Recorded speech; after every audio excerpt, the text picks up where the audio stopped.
건프로님, 네. 요즘에 잘 되는 매장, 소위 줄 서는 식당들은 좀 어떤 특별한 점이 있을지 궁금해요. 요즘 식당은 맛 외에 좀 특별한 점이 더 있어야 손님들이 기꺼이 갈 것 같거든요. 그렇죠. 세 가지 정도 좀 찝어서 얘기는 할 수 있을 것 같아요. 첫 번째가 오모테나시. 오모테나시. 네. 뜻이 뭔가요? 오모테나시가 약간 격한 환대라는 뜻이긴 한데 아마 도쿄올림픽 때 일본에서 이런 용어가 생겨난 걸로 저는 이제 알고 있는데 식당의 기본은 서비스업이기 때문에 친절해야 되는 건 기본이잖아요. 근데 그거를 넘어서는 거죠. 오모테나시는 격하게 환대하고 격하게 손님들에 대해서 뭔가 응대와 접객을 하는 거. 당건에서 강의하셨던 서인호 대표님 강의를 보면 나오는 부분이기도 한데 실제로 감동식당 가본 사람들은 모두가 너무 친절하다, 너무 사장님이 좋다, 진짜 이런 식당 처음 본다 라고 할 정도로 입을 대거든요. 예를 들자면 이런 거예요.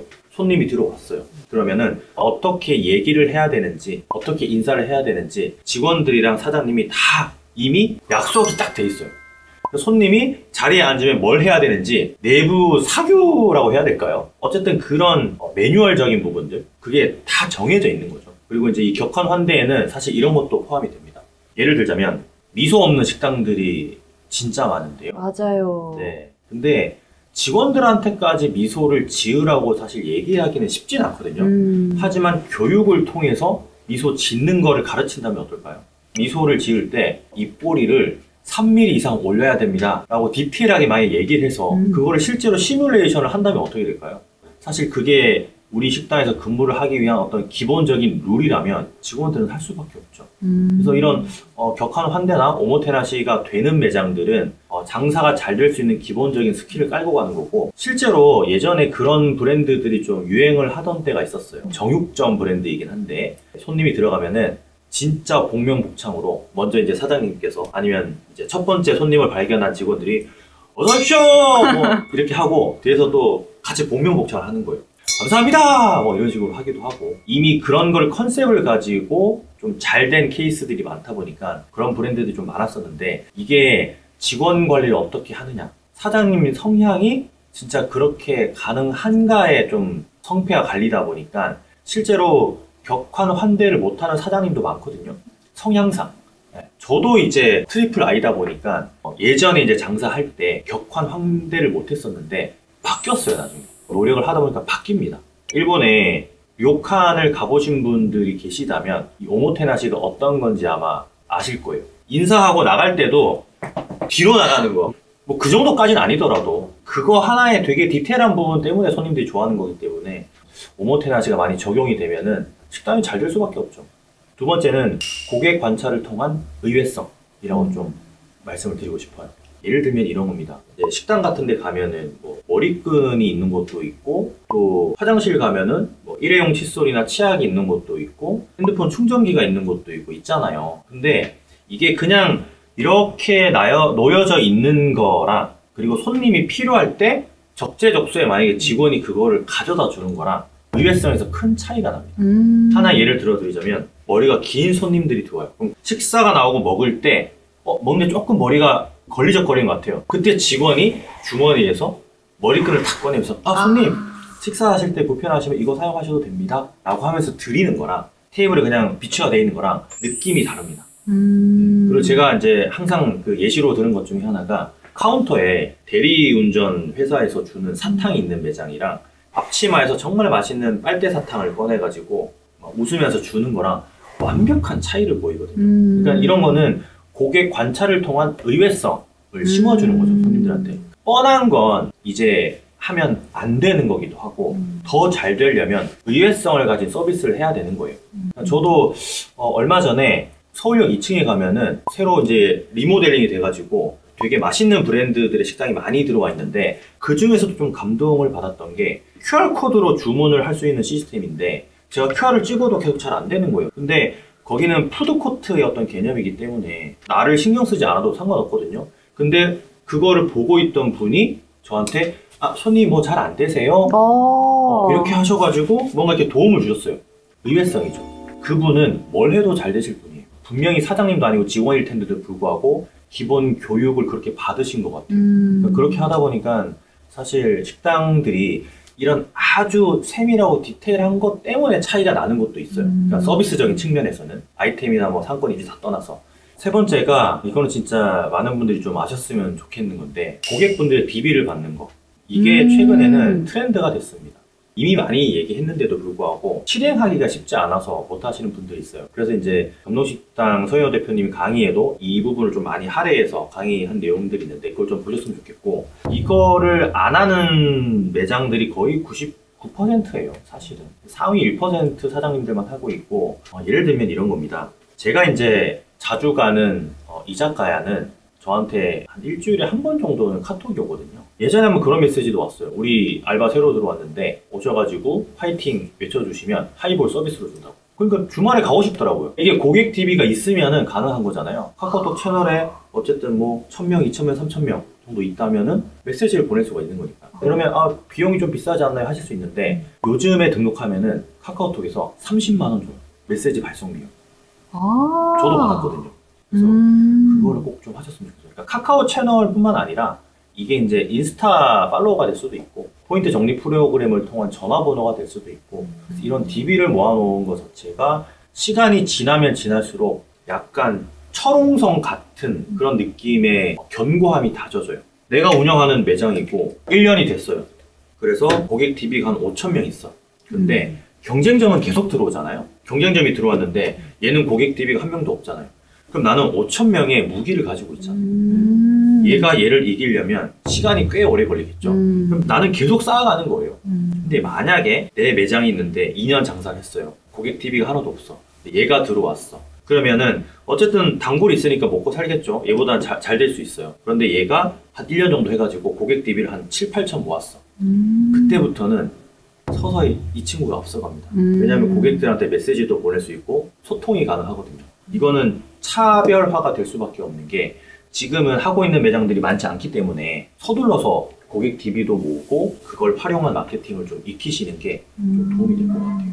이 고객 데이터를 모은다는 게 사실 약간 사생활 침해를 하는 건 아닐까? 아니면 너무 잦은 메시지를 보내면 오히려 싫어하지 않을까? 이렇게 우려하는 마음도 있을 것 같은데요. 맞아요. 그런 우려를 많이들 하시는데 제가 한 말씀을 딱 드리자면, 우리 동네에 있는 매장이고 내가 한번 가본 매장에서 오는 메시지는 거의 광고라고 생각하지 않아요. 내가 경험하지 않았고 내가 모르는 곳이거나 아니면 우연히 내 DB가 들어가서 광고가 오는 거는 광고라는 생각을 합니다.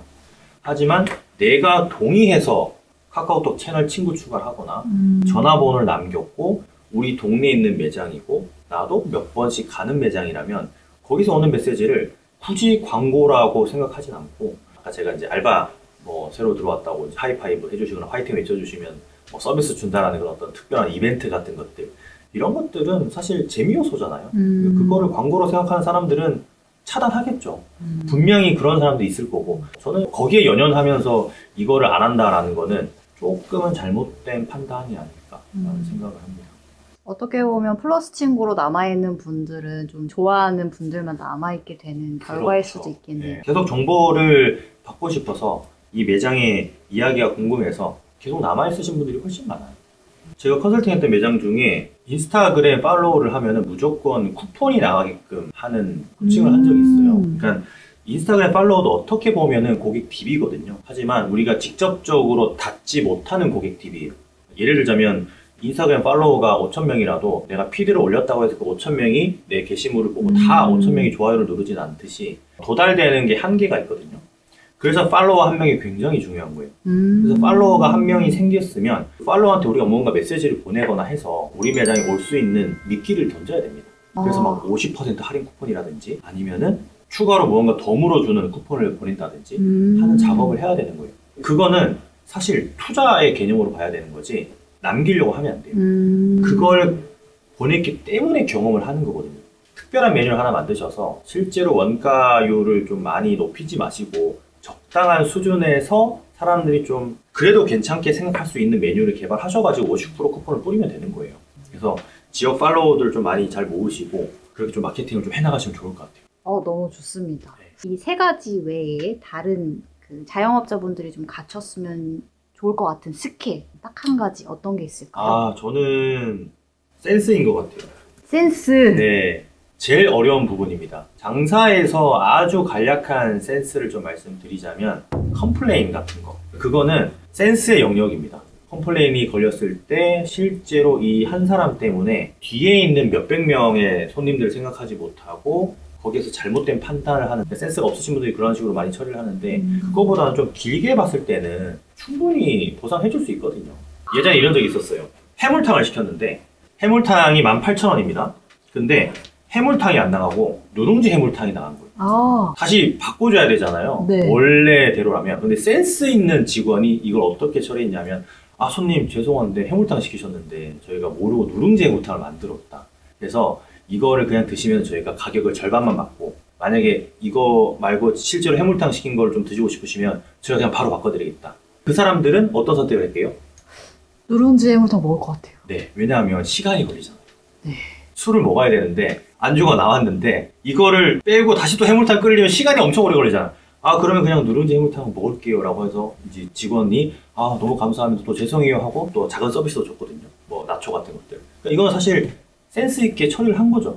왜냐면 사장님 입장에서도 이거를 바꿔주면 누룽지 해물탕 버려야 되고 또 해물탕 만들면 원가가 더 많이 나가는데 누룽지 해물탕을 반 정도만 바꿔 팔면 사실 원가는 한 35%밖에 안 하니까.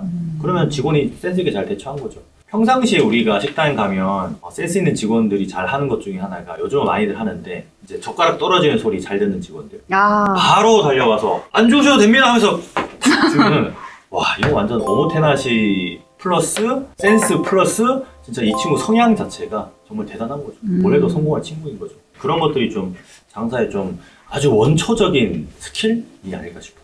이런 항목들이 굉장히 많아요, 장사하다 보면. 네, 센스라는 게 사실 좀 추상적인 개념이기도 해서 참 어려운 일인 것 같은데요. 센스도 기를 수가 있는 걸까요? 센스도 저는 기를 수 있다고 봅니다. 왜냐하면 진짜 센스 없는 직원들이 시간이 지나면서 센스가 올라가는 경우가 생겨요. 오, 네, 그거는 뭐 가르쳐줘서 되는 것도 있지만 경험에 의해서 센스가 생기는 거죠. 경력이 쌓일수록 센스도 쌓이겠네요. 그렇죠. 그럼 앞에서 세 가지를 얘기해 주셨고 또 권프로님만의 자영업자가 갖췄으면 하는 스킬 한 가지까지 말씀해 주셨는데요. 오늘 내용을 조금 정리해 주실 수 있을까요? 외식업이 서비스업이라는 본질을 놓치지 않으셨으면 좋겠고요. 그리고 제가 말씀드렸던 뭐 오모테나시나 또 고객 관찰에 의한 의외성이라든지 또 고객 DB라든지 그리고 마지막 뭐 센스에 관련된 부분들은 사실 노력하면은 저는 가능하다고 봅니다. 그러니까 자꾸 사례가 나오는데 이런 거 안 했으면 좋겠어요. 밥 먹고 나서 계산할 때 맛있게 드셨어요? 아니, 맛있게 안 먹었어요 라고 얘기할 수 있는 손님 어디 있어요? 못하지. 그거 말고 다른 걸 해야죠. 다른 멘트. 여러 가지 멘트를 좀 만들어 놨다가 이제 하나씩 해보는 거예요. 이거 하니까 손님들이 좋아하네? 그거 하는 거죠. 서희호 대표 감동식당 강의 보시면은 세부적으로 다 나와 있거든요. 진짜 이런 것까지 얘기를 하냐? 약간 이 정도로 내용이 나와 있기 때문에 그거 보시면 좀 도움이 되지 않을까 싶어요. 네이버 플레이스에 고객 리뷰가 2만 개가 넘거든요. 그렇게 넘을 수 있는 어떤 핵심적인 내용들이 다른 식당이랑 다르구나라는 걸 좀 느끼실 거예요. 오늘 말씀 감사합니다. 네, 고맙습니다. 권프로였습니다.